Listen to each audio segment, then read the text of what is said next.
I teach business English. I teach business English in organizations and high-tech companies. And my goal and my ethos and everything I do is empower people, giving them access to their English knowledge, whether through acquiring new knowledge or, more importantly, accessing the knowledge they already have. They just don't know they have, or under stress, they cannot really activate it.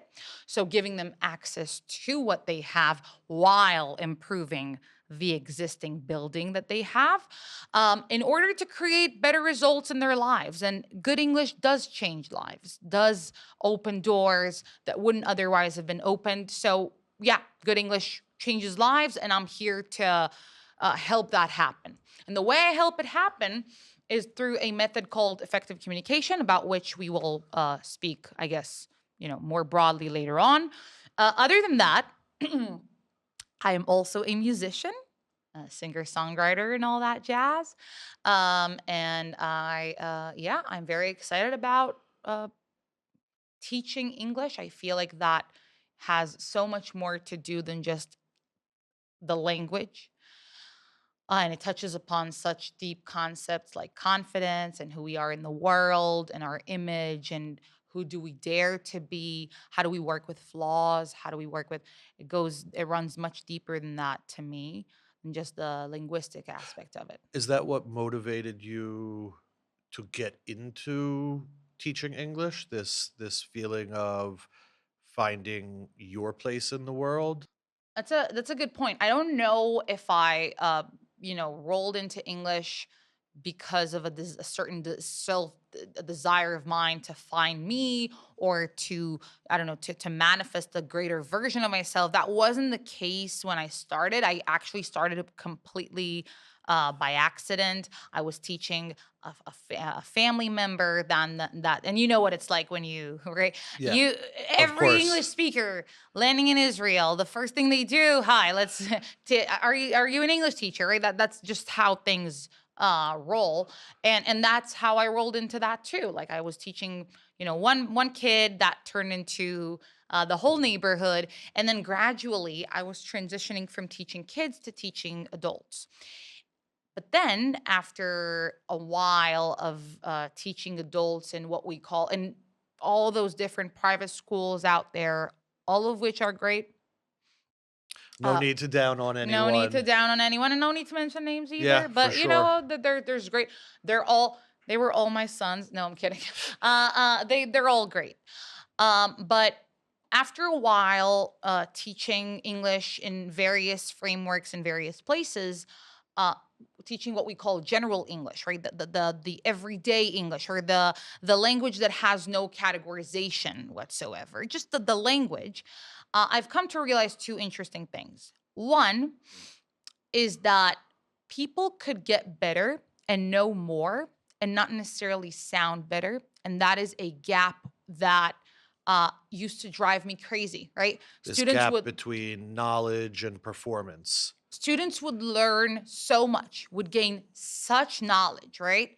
But then they would, I don't know, do this conversation, or conduct that speech, or deliver that lesson, or whatever it is that they wanted to create in their lives. Their purposes varied, and they wouldn't necessarily create the results they wish to create with English, because there's a difference between what you know and what you're able to deploy from what you know.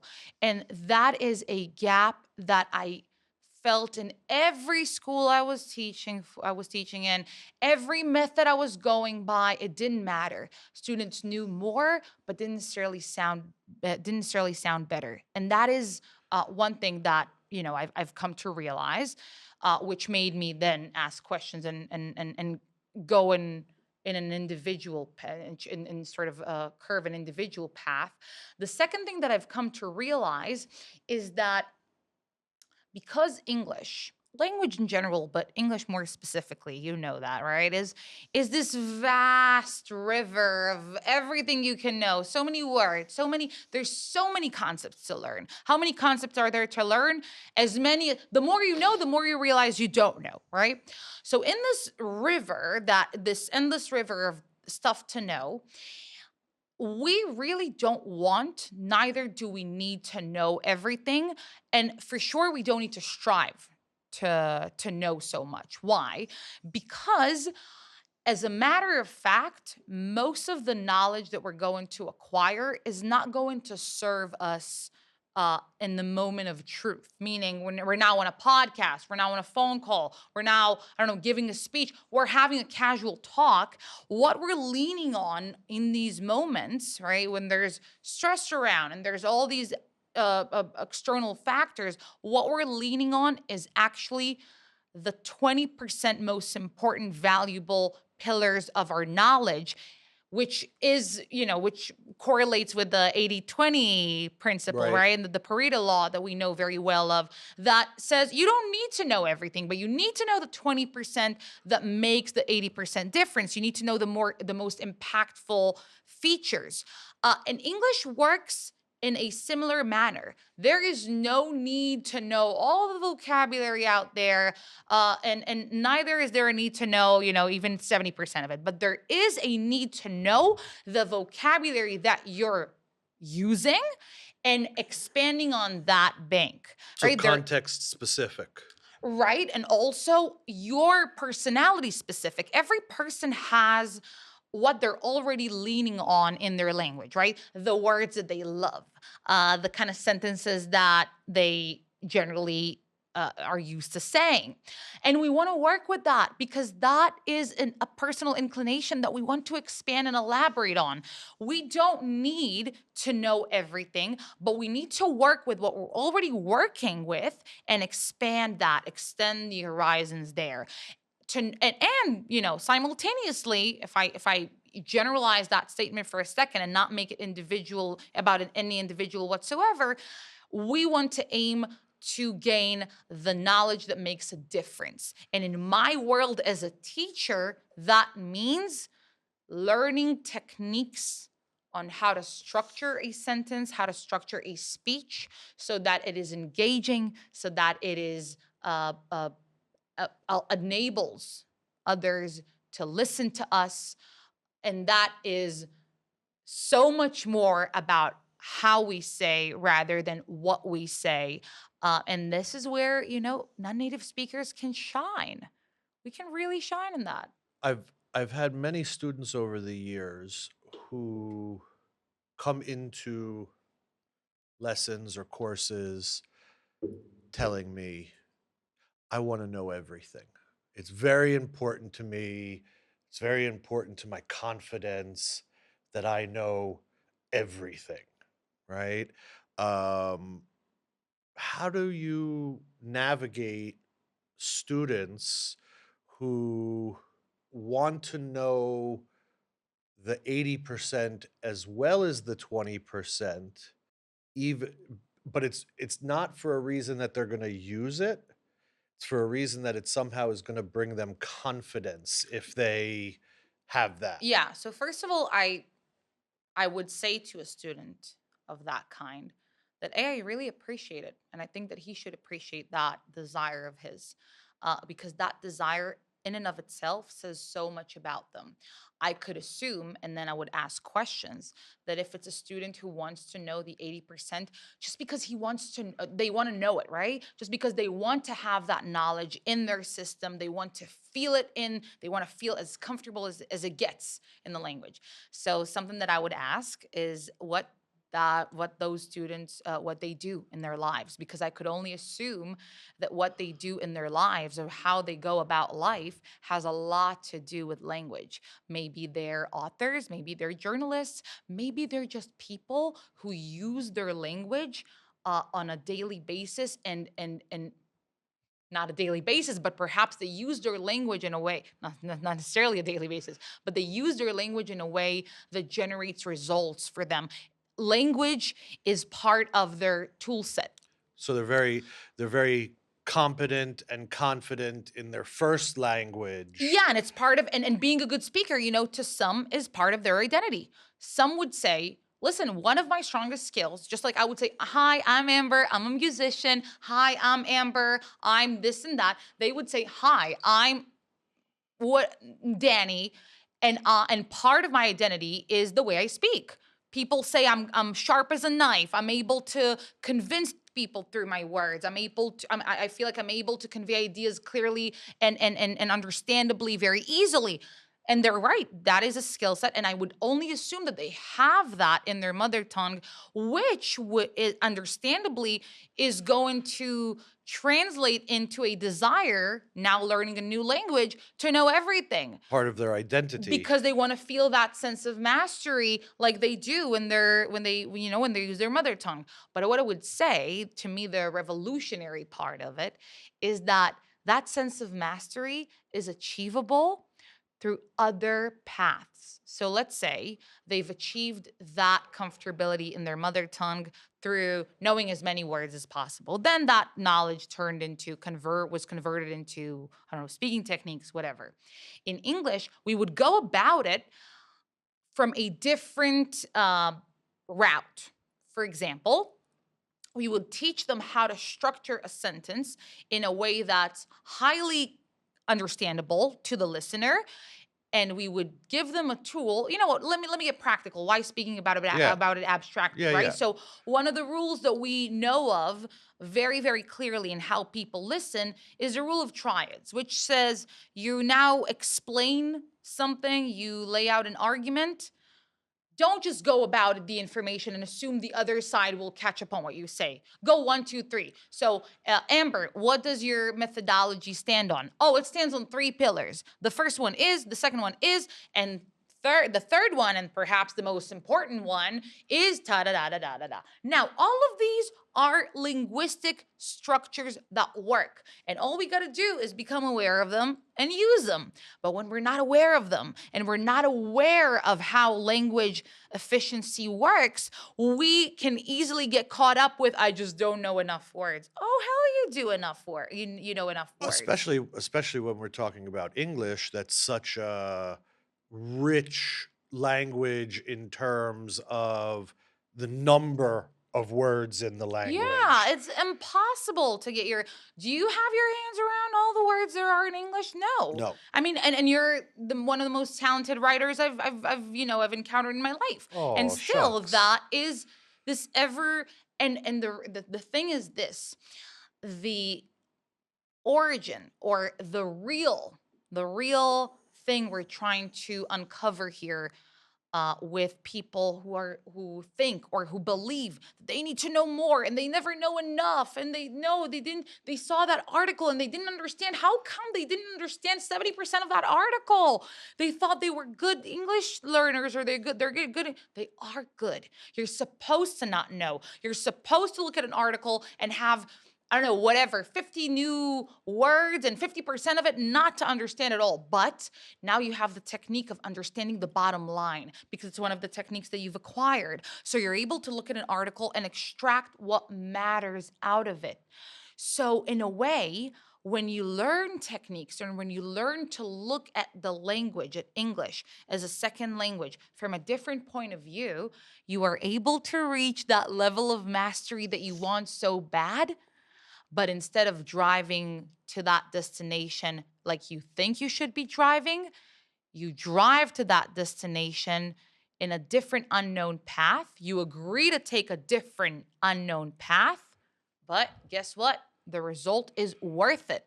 The result is for real, night and day. More usable language. Yes. Yes. More usable language, more confidence. So you know what? I'll use this question to sort of lead me into a more clarified layout of my teaching methodology. So I go by a methodology called effective communication. And my methodology, basically, if I were to lay it out on, let's say it has pillars, okay? It really does have 3 pillars. The first of it be, it really does have 3 pillars. This is a tool, what I just used, right? I lost myself out there. Wait, it's a podcast. Hang in there. I'm reconnecting. I realize I'm getting caught up in a sentence. I'm not really certain about how it goes, and I want to sort of trace back. I want to rephrase, so I'm taking the time. Okay. The same method stands on 3 pillars. One, two, three. The first pillar would be identity. The second pillar would be impact over knowledge. It's not about knowledge, it's about impact. The third pillar would be you win with what you have. Let me say a few words on each, and then Yeah. hopefully I'll be able to Sounds draw the very full interesting. picture. Yeah, but it's big names, and let's see if I now Okay. raise to that. Let's I see. raised the bar of expectation, so now let's see if I meet that. Okay, so the first pillar, identity, which is where we begin. This is where everything starts. The question of identity is very interesting because I'm of the belief that has also been found in scientific research that when we speak a different language, we become a different version of ourselves. The misconception is that when you, let's say your mother tongue's Hebrew and now you convert to English, all you do is convert Hebrew you into now speaking English. Translate your personality. Right. And then it also results in translating period. And we know that very well that doesn't work. Right. And that is the number one recipe to making unidiomatic phrases and all that. Okay. So the misconception says, okay, I speak Hebrew. Now all I got to do is gain as much knowledge as I can in English and just convert. But when we speak a different language, we actually become a different version of ourselves. When Hebrew me, אמבר בעברית, is a very different version than English me. Pitch-wise, culture references-wise, intentionality-wise, emotionally-wise, all sorts of whys I could mention there that differentiate me from a different language me. Now, why does it matter? Because when we understand that, we stop comparing our English version to our Hebrew version, just like we would not compare an apple to a banana, asking, how could I make the banana more of a better apple? It's not the question we would be asking because we would understand very clearly they're not the same creature, they're not the same, in that case, entity, okay? So what I want to say by that is, once we realize that English us is not Hebrew us, both languages have such room to grow in different directions. And then people come to me and say, I want to know English as a mother tongue. I want to speak like a native speaker. You won't speak like a native speaker, but you will speak so well because you've allowed yourself, maybe your English is not going to be as knowledgeable, quote unquote, as your Hebrew. Maybe you're not going to know as many words. Who said you can't be as good? I do not believe that non-native speakers have this limit, this glass ceiling that they meet because, oh no, it's not your mother tongue. So what? So my mother tongue is going to be a great apple and my English is going to be an amazing banana, whatever. And I'm going to provide both the room to grow differently, and I'm going to accept the fact that I'm not the same person in English as I am in Hebrew, and then magic will occur. Why? Because now I'm not focusing on, אני רוצה להגיד מילה עכשיו בעברית, בוא נשנה אותה לאנגלית, ובוא נוודא שאני יודע תמיד לעשות translations. לא, I'm going to focus on what serves a banana the best way possible. What serves English? What works in English the best way? What can I take into my English to make it flourish? And, when we speak about what works in a language, we're really speaking about science here. Like we're not just guessing our way around a dark room. What works and what makes people listen goes into our understanding of, communication. And we know that there's rules to that. We know that there's techniques to that. We know there's the stuff that works. So all we really got to do is say, okay, this is the book of the stuff that works. Let me see what I can take from it to my English. Okay. So that's the first pillar, speaking about identity and So the language. first pillar is understanding that Hebrew me is not the same as English me. And luckily so, because now I can allow my English to grow in ways I can't even expect it to grow because I don't know. All I got is the knowledge of Hebrew me. Now, when I allow English me to occur, to walk in the room, it has the freedom to do so, and I have the freedom to discover stuff about myself as a speaker. Sounds theoretical, but it's so not. It's very interesting. It's the ground. It's the foundation of, to me, the option of becoming a truly phenomenal speaker, allowing you to become, allowing that version of yourself to become, and not imposing a different, the Hebrew version on it. Because then it doesn't, then things collapse. Right. When we aim to be Hebrew us in English, good luck. I don't see how that's possible. Okay. Okay. So pillar number 2. Pillar number 2. Impact over knowledge. Okay. So that is a big name that really hides components inside of it. Because when I say knowledge over impact, I don't just say impact over knowledge. Impact over knowledge. When I say knowledge over impact, I'm really just contradicting myself, which is nice. I'm also wearing this bracelet that I have to get rid of right now because it's driving me crazy. So you'll forgive me for that, right? Okay, bracelets over not wearing bracelets over wearing bracelets. That's always been my belief. That's always been your ethos, Yeah. right? That's why you're here. Yeah. Essentially, that's okay. So impact over knowledge, knowledge. which says this: the best, to me, most revolutionary thing we can do to our English is learning techniques on how to speak and how to structure our sentences. Why? Because there are certain techniques that once are employed, increase the engagement that we get from others, from listeners, increase our engagement in what we say and in how we respond to others. And as a result, allow us to be impactful and meaningful in our communication. And when we are such, the question of knowledge, how many words do we know? How many words, how much grammar do we bring to the table?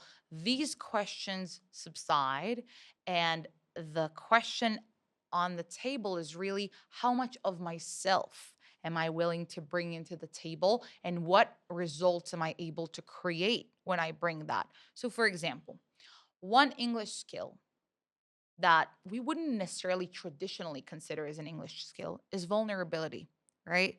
Perhaps the number one creator of trust and connection is when a person is willing to bring them to the room, not what we need to say, not what they thought they scripted before the meeting to say, but instead their very relevant self to the room. That speaks volumes, and that works because humans seek humans, right? Authenticity. We've got ChatGPT to cover the rest. Let's keep authenticity. Perhaps the last card we have left at our disposal that cannot be replaced yet, and hopefully that yet will never come. But let's bring that to the game, right? And when we learn techniques of bringing vulnerability to the room, for example, answering "How are you?" with more than just good or okay. Maybe sharing something, a little thing that happened to you. I'm great. Road's challenging. I had to breathe heavily. I had to work on my Driving with Israelis is driving.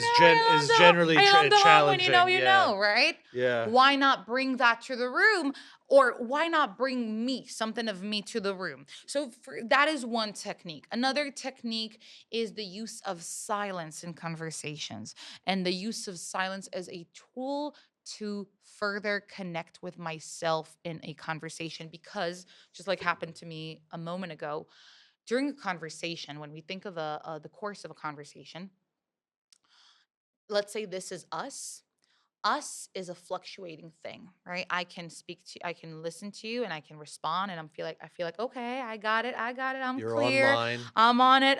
Ooh, that nice sentence, girl. But then I go about the conversation, and suddenly I said something I didn't mean to say. or I made a mistake, or wait, I lost my train of thought. How many times does it happen in a conversation? A million, right?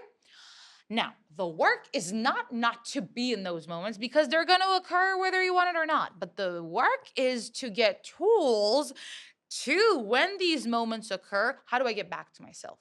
How do I identify those that slippery slope? And before I go into that pit, or even after I went down the slippery slope and I'm all the way down, how do I get back? How do I get back up? That's the dynamics of a conversation, right? I get off the wagon, I get back on the wagon, but I gotta be taught a way to get back on the wagon. And this is, to me, techniques. It's not about, oh, let me teach you a word that perhaps you're going to remember and perhaps you're not going to remember. And in any case, you're always going to feel like Amber is the knowledgeable entity coming to give me the stuff that I need to. I'm like, no. Everything is in you. But you have to find a way to access you in a conversation. And we know that under stress and under all the things that serve as external circumstances when it's not just us, it could play a toll. It could really take a toll, and it could really debilitate us. And it could really deny so much of the access to our resources of knowledge. So the best thing I can do as a teacher for you is to show you how much you know and show you what might block your access to what you know, while of course improving what you know. That is also, a part of teaching. I teach grammar as part of my ethos because I believe that when you have the knowledge and the mastery, you feel more confident. 100%. There's truth to that. It's not just sitting in a room, learning how to raise your confidence. It's also really giving you practical knowledge, but the knowledge that matters. If I teach you grammar, I teach you grammar because something you said earlier could have resonated stronger if you had only used a different grammar. Okay. So this is why we learn that too. So that's impact over knowledge. Right. It's about learning techniques, learning what matters, while also gaining new knowledge as a complementary, as a supporting back to the spinal cord that we're growing. Okay. Third pillar. Third pillar, and my favorite one. You know what my third pillar is? You know why it's my favorite one? So what is it? I'll start with why it is my favorite one. Could you possibly guess why it's my favorite one? I don't know. Because you don't know what the pillar is, right? Yeah. I'll tell you why it's my favorite one first, okay? Okay. Just because I want to go about that. Okay. It's my favorite one because a lot of times when we're students and when we want to gain a certain ability or a certain skill, we become, not by choice, but by the habit or what we're used to seeing in the student teacher dynamics, we become this passive, weak, weekend needed to get strength factor. Okay, We're almost a victim. I don't like to call it that way, because eventually, we do need, there is a need that the learning comes to. There's a void that we want, not a void. There's something that needs, that needs help. Okay, that needs assistance. However, it's very easy to get caught up in what I call the eternal student loop, which is I came to learn, I came to improve my skills. Okay, when am I ready to go? When am I ready to use what I have to create results in my life? And the third pillar is called you win with what you have right now, which is to say the following. There is always room to grow. There's always a better me waiting ahead, right? And it is completely healthy, more than healthy, to want to get closer and closer to that healthy. It's motivating. 100%. But English is a tool of communication. We have to remember that. Language is how we create connection with people and how we create results and how we go about life. It serves us, right? That is the very goal of it. And English is supposed to, or perhaps healthy approach to English, supposed to equip you with enough tools to be able to do anything today, tomorrow morning, not in 5 years when you're good enough in your eyes to stand on a stage. That is not just an empowering, I'm not just saying an empowering statement of like, believe in yourself. Tomorrow, they invite you on a TED lecture tomorrow, you go, you say yes. You say yes, okay, but maybe not tomorrow. But once we have equipped you with the right set of tools, what we've talked about earlier, the techniques, how to get back to yourself when you lose yourself in a conversation, how to get the mastery, how to grab the handle again on your conversation and on how you say. Once you have been equipped with these, you're ready to go. And you're ready to meet the world as you are and win with what you have right now. Because otherwise, we're in this eternal loop where you don't feel like you're enough. We're always going to feel like I need to be better. I'm not at the place I want to be right now with my language. I need to do this, this, and this before I feel ready to go out and use this language the way I want to Exactly. use it. You know one chord in the piano, you're going to perform without one chord in that piano, but you're going to be there. And, once you have the tools of playing that chord, that is not to say you have nothing and you're going on there. You're going on stage because then, yeah, you're right. You could feel really bad. It feels really bad to go in an English interaction unprepared and unequipped. And there it could feel really, debilitating and frustrating. But once you have been equipped, once you're able to go back to your inner, I call it the inner center, once you're able to master uh, the outside, the external circumstances, the external factors of a conversation, and you're able to still maintain you in there, and that usually putting it into a time frame, it's individual, but no, I don't believe it should take years. It should take months. It could take months, it could take less than that. But I believe that once we take our focus away off of let's teach them more words. They can learn, they've got ChatGPT. They don't need me for more words, but they need me, or at least I want them to need me to show them how they can access these words in real time. Because we can know so much and have zero access to that so much that we know. And then people say, I know the word, I know the sentence, but I couldn't pull it off at that moment. Because where were you at that moment, right? Let's work on how to increase the level of presence and the level of comfortability that you're able to experience in the moment. And then, your knowledge, your brain will do the work for you. We All don't right. need to interfere. So, tell me um, some success stories from students. Oh wow.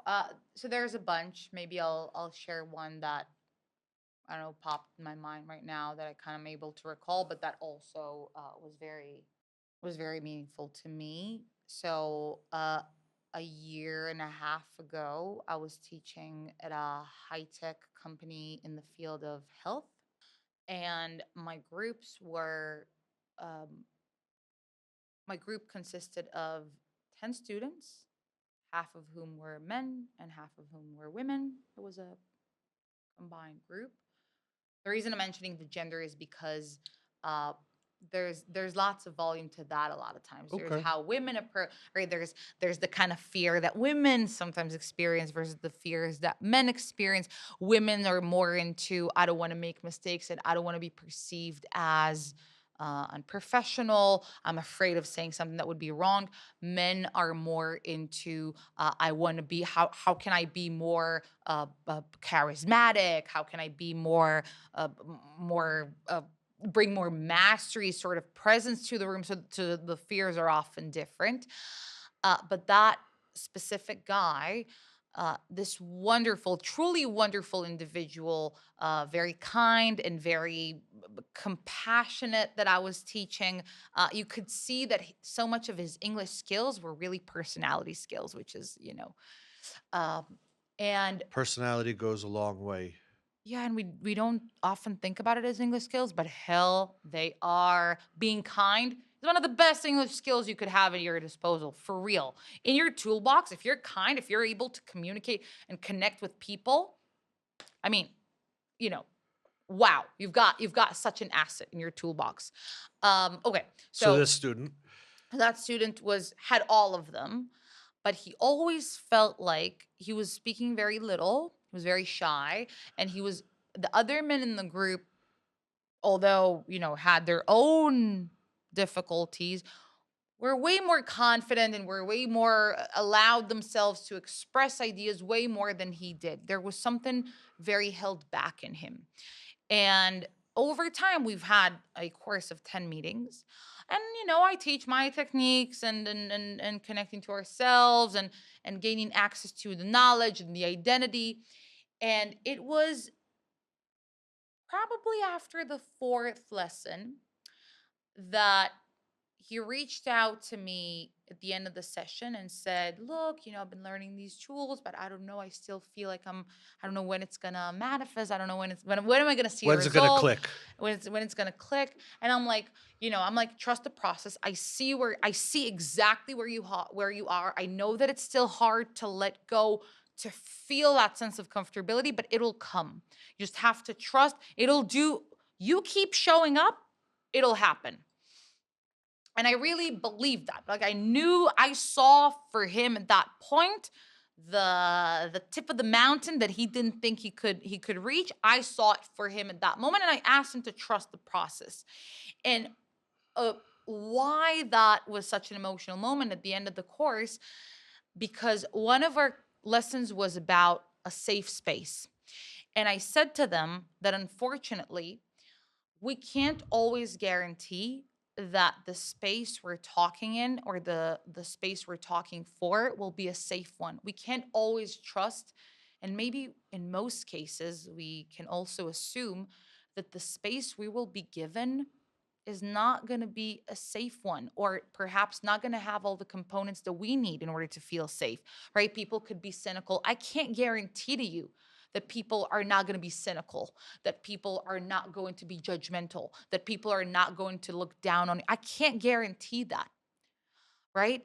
But what I can guarantee is that you build enough of a strong structure that when these external factors, when this unsafe space comes at you, you're able to bounce back and you're able to be there. And when you are there, really the rest doesn't matter, and for sure doesn't matter as much, because you can still deploy who you are, what you know, because you're there. So we were talking about a safe space, and we were really openly discussing how important it is to have a safe space, and sometimes how much of a facilitator that could be, right? Like, if I facilitate a safe space, people are able to speak.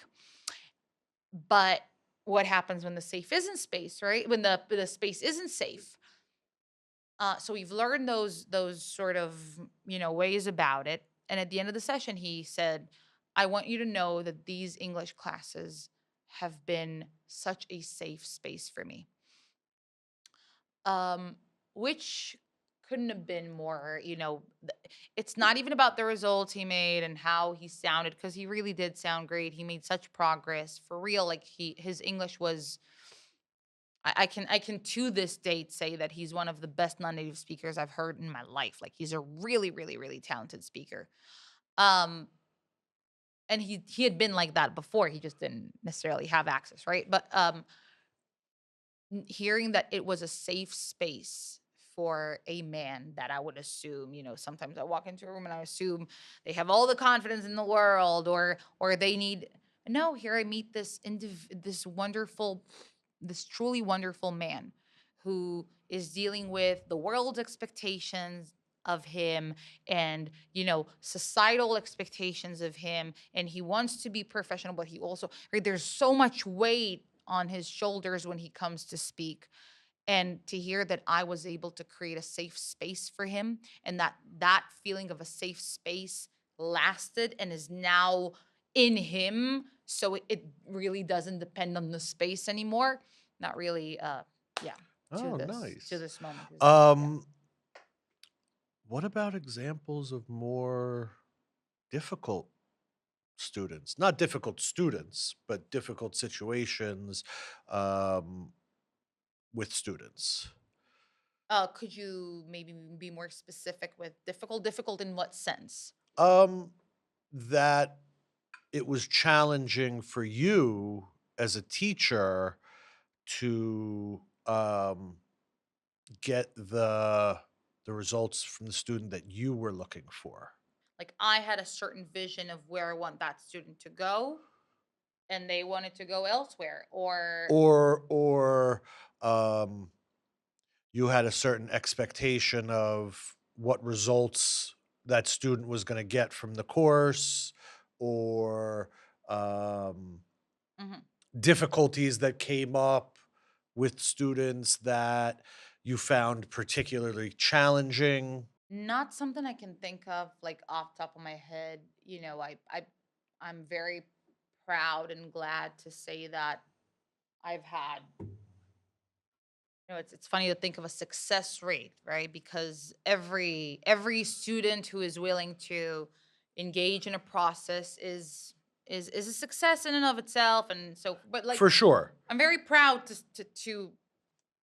uh to maybe being able to say that my success rate is really high, and the results I uh because the methods I use, I think, are so grounded in how language works, how we humans work. And so it works not because I'm amazing, but because it speaks to stuff that is like a recipe of a cake, right? Imagine you make a chocolate cake and you mix the same ingredients and you put them in under the same conditions, and you follow a recipe, you get a chocolate cake. Sometimes this way, sometimes we get a chocolate cake. Every student is a different cake, but the stuff that it needs to to emerge Oh, are okay. But okay. I get what you're So asking. so let me put it this way. Hmm. Um, what have been your biggest challenges as a teacher who you kind of fell into this, right? It wasn't you didn't go into English teaching saying this is, a path for my life. Hmm. Um, what are some of the challenges as a teacher that you have found most difficult, most profound? Yeah. So that I can share very easily. That I think one of the biggest challenges and also one of the biggest lessons as a result, really one of the most profound things that I've learned as a teacher is at the moment in the lesson, there is so much presence that is needed from you. And that once is there, you're able to make mistakes and you're able to correct, and you really follow, you allow students to teach you too, not only what works for them and sort of adjust what you do, but also enhance and show you more perspective on something you thought you knew so well. I'll give you an example, okay? Um, okay, so I teach this tool of interconnection, right, which is by and large, the reduction of fillers like u, be, ge in the middle of our speech, and replacing them with silence, and allowing silence to allow us to reactivate our knowledge and gain access and so forth. And I've been teaching that tool, major success, perhaps the meat and potatoes of everything I do, where we start. And there's this one student one time, and I teach the tool, and she says, Amber, It's not just in the it's not just in the sound. It's not just in leaning into silence. It also happens in our eyes. And I never realized that to that point. That when we interconnect, like that feeling, that sensation that we look for, has so much to do with our gaze. So then we've come to realize that when people interconnect, right, when they have this mini pause where we see them sort of uh, coming going back to themselves, for to every person it looks different. To me, for example, it would look like I would gaze at an object, or I would look away, or for to some they need to close their eyes. Donald Trump looks downwards. It's funny, but it's really true. We can see that, and that is an aspect that has been revealed to me by a student, and that I think has given me another, right, sort of angle to look at something that I'd been teaching and I thought, I knew so well. And at that moment, it's about being able to, like, oh wow, I've never noticed that. That's really, like, let me look into that. And a week later I come to her and I'm just like, thank you for giving me this input. Thank you for showing me something that as a teacher I couldn't come across by myself. Now, that is a positive example. There's also positive in the sense that it was just elaborating on something that I did. There's also examples where students were like, nope, I disagree. I don't think that's true. And when I couldn't convince them of why, or I don't know, where I was trying to, I would ask myself questions and I would be like, wait, maybe they're highlighting something here that I need. Wait, something very, very concrete. So I teach vocabulary from time to time as part of the conversations we conduct, and as part of the clubs that I create. I have like English clubs where it's like 10 people. We discuss a certain thing every time, a certain subject. I give comments. So, understandably and obviously, every subject and every theme has their own set of vocabulary that's important to know, and I teach that vocabulary.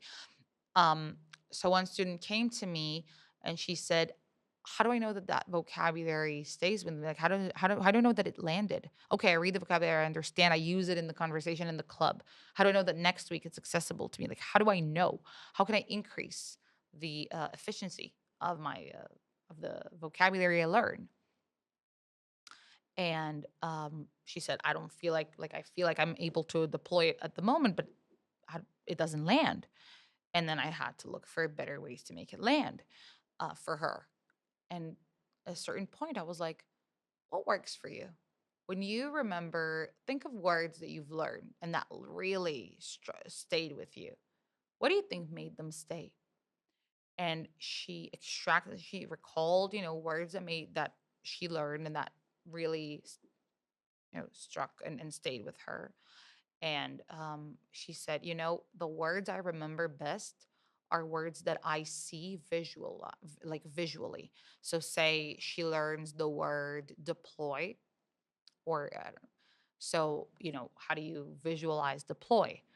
You show her a picture of a person deploying a certain tool, or you show her somebody using something. She has to see the word in her eyes, A visual learner. which is, yeah, correct. Uh, which is something that she was so smart to have extracted out of herself, and that helped me help her.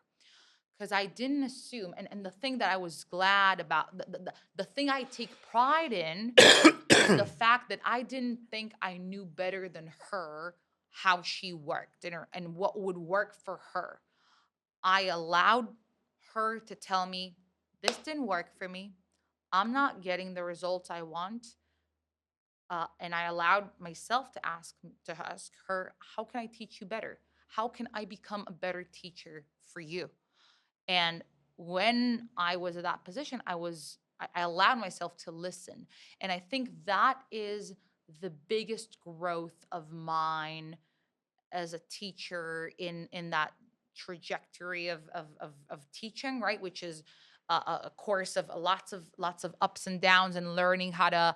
It takes a lot to become to feel very, very strong and comfortable and powerful and confident about that ability. But I think it's as important to always be humble, not about, oh, do I know the material? Do I not? Can I teach them? No, but I can always learn from them. They can always show me spots that I am blinded of, or that I'm blinded by, or that I'm blinded to see, right? That I'm too blinded to see because I've been doing this for so long. And now a student comes to me, it doesn't work for me. I don't remember words because I use them. I remember them when I have a picture of them in my brain. That's great. Very cool. Um, so we're starting to get towards the end of our time, and I wanted to ask about the connection with music. Connection with Music music. as a musician. The connection with music. Yes. Because you were a musician before you were a teacher. A musician before a teacher. We've got 4 minutes left. Okay. A musician. Yes. The connection with music. Yeah. Where do you feel like do you take things from kind of your identity as a musician and deploy or implement them in your teaching? Do you take things from your teaching and deploy them in your music? Yes, yes. So the answer to both is yes.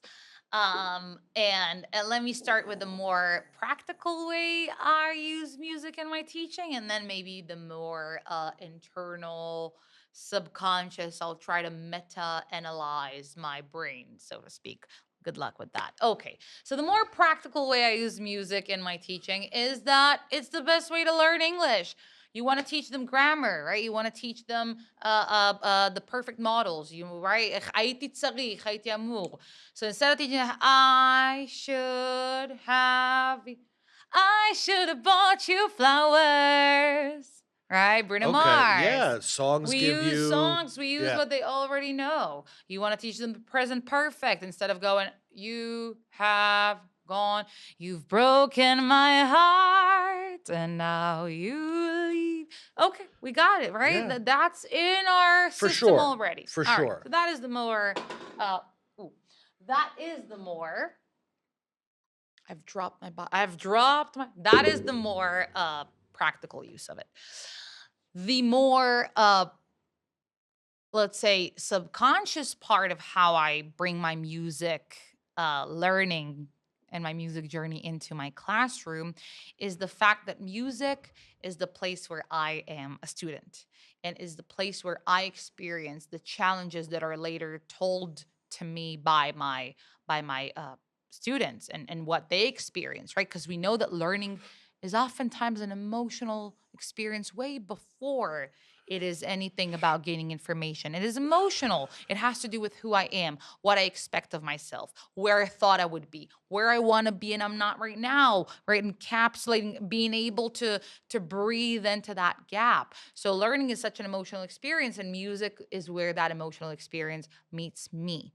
And I think that it shows me, right? Everything I say, I think to me is about, am I able to implement it in my music? And there's lots of correlation. For example, I tell them you win with what you have. I learned how to play the piano. I don't think, I think by now I should have been way more proficient, whatever, way of a better player. But guess what? I know 4 chords. And when I knew the first 4 chords, when I knew the first progression, I hit the stage with a piano, knowing 4 chords, laying them out this way. Boom, boom, boom. The most simple, amateur, but I won with what I had. And I can't just say that and then go about my piano learning being like, oh no, I'm not enough. All right, I know enough to do something. I win with what I have. So that is the more, let's say, subconscious path of music towards, which is my experience of being a student and implementing the tools that I am I a think fan of. I think as teachers, one of the most important skills that we can bring to the table is looking at ourselves as students, and where were things difficult for us, where did we excel, what worked, what didn't work, Right. and bringing those things into our teaching. Right. Right. Amber, it's been really great talking with you today. I Likewise. think you've really laid out a very interesting vision on how you look at English education, how you implement in English education. And for me, it's always really great to hear stories and talk to teachers who are successfully doing these things and feeling like they're being successful with it, because that's sometimes difficult for us in the profession of teaching, to feel like we're being successful, to feel like we're continuing to do new things, to innovate, to try different things. And so for me, it's great to Yeah. talk to teachers and get to hear these kinds of stories. So And probably the best way to measure your success as a teacher, I think, like I've because that also could be an abstract thing. Like, am I being a good teacher? What's a good teacher? Is a good teacher the most loved teacher, the most amazing, making me feel nice teacher, or is a good teacher one who gives me the tools that I'm now able to utilize and create results in my life, which is also connected to how I started measuring my students' results, not only through their words, because they could compliment you a lot and be like, "Yo, you're an amazing teacher. Hey, let me see the presentation you conducted yesterday. Oh no, I didn't do it. I was too afraid. Ah, hang mm, in there, hang in there. With all due respect to my amazing teaching or me amazing teacher, how do I get you to do that?" So really measuring that through the student and what they're able or unable to do. fantastic. Thanks so much for joining us today. Thank And you. we'll talk again soon. Yes. Thank you. Thank you so much. It was great.